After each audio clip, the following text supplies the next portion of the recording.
Selamat siang. Kali ini di pertemuan dalam mata kuliah kewirausahaan, saya di sini akan menjelaskan atau berbagi ilmu terkait spirit dalam pelaksanaan kewirausahaan. Kewirausahaan, apa yang dimaksud kewirausahaan? Kewirausahaan adalah kemampuan untuk menciptakan sesuatu yang baru dan berbeda melalui berpikir kreatif dan bertindak inovatif untuk menciptakan peluang dalam menghadapi tantangan hidup. Kewirausahaan adalah suatu kemampuan untuk menciptakan sesuatu yang baru dan berbeda.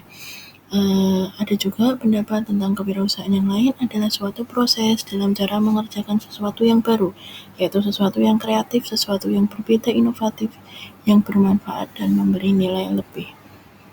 Manfaatnya apa? Manfaatnya yaitu kita bisa membuka lapangan kerja baru, terus terbuka peluang untuk mendemonstrasikan potensi secara penuh, terbuka peluang untuk memperoleh manfaat dan keuntungan secara maksimal, terbuka peluang untuk jadi bos, sebagai generator pembangun lingkungan, sebagai contoh pribadi yang unggul, terus menghormati hukum dan peraturan yang berlaku, mendidik karyawan jadi orang mandiri, disiplin, jujur, dan tekun, serta memelihara keserasian lingkungan baik dalam pergaulan maupun dalam kepemimpinan.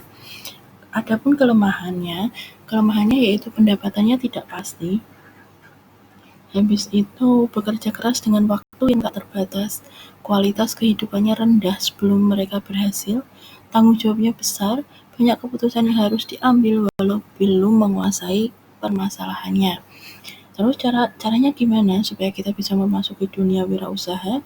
Caranya yang pertama yaitu starting, merintis usaha baru.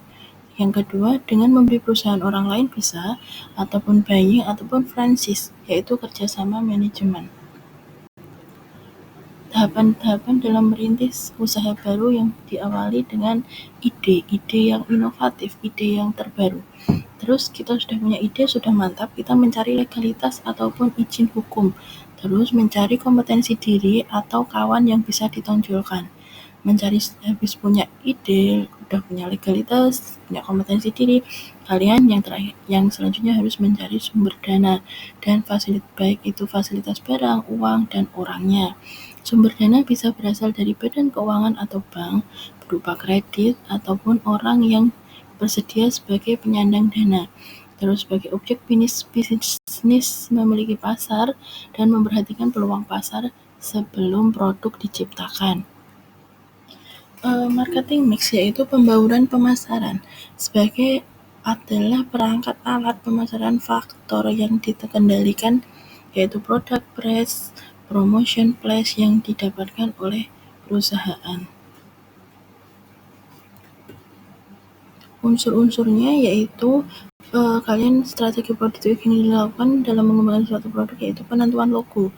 Moto logo apa? Menciptakan merek, menciptakan kemasan, dan keputusan label. Price yaitu harga. Harga merupakan jumlah nilai yang harus dibayar oleh konsumen untuk membeli atau menikmati barang atau jasa yang kalian tawarkan.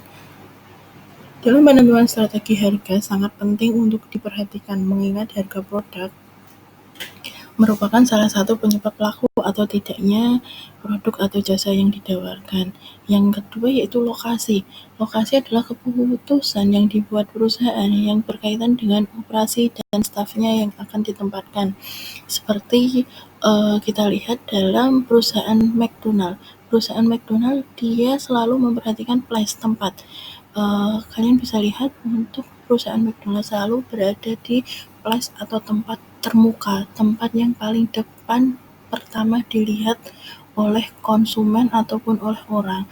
Seperti kayak waktu di mall mesti dia di pintu masuk. Itu yang bisa kalian contoh dari perusahaan tersebut. Dia menonjolkan place untuk promosi yaitu komunikasi dan cara pemasaran supaya menarik pembeli tersebut. Itu adalah materi yang bisa saya sampaikan. Terima kasih. Selamat siang.